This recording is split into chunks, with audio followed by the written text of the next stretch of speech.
यो भित्तामा चाहिँ गोहरो देखिँदैछ। गोहरो चाहिँ अब कमोडो ड्रागन जस्तै देख्दो रहेछ। अब त्यसकै स्पेसिस होला, त्यसकै फ्यामिली होला, तर यो चाहिँ सानो हुन्छ, म्याक्सिमम् 4-5 केजीको हुन्छ अरे। र यसले टोक्यो भने चाहिँ पोइजन पनि लाग्छ अरे, पोइजनस हुन्छ अरे।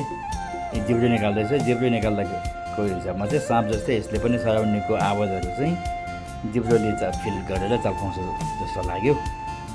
र हामी चाहिँ फिसिङ गएको थियौँ गोरुबथानमा, र फिसिङ गर्नु जाँदाखेरि चाहिँ यो यसको दर्शन पाइयो, यसलाई देख्नु पाइयो। यो आज 15 तारिक जुन 2025 दिन हो।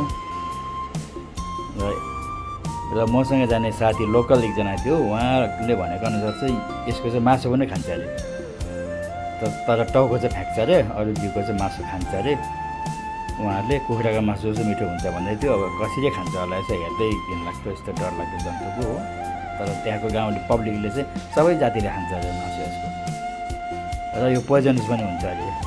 अब यसलाई छेक्यो भनेर यसलाई भाग्ने जग्गा पाएन भने त मान्छेलाई पनि आएर टोक्छ अरे। टोक्यो भने चाहिँ पोइजन लाग्छ अरे।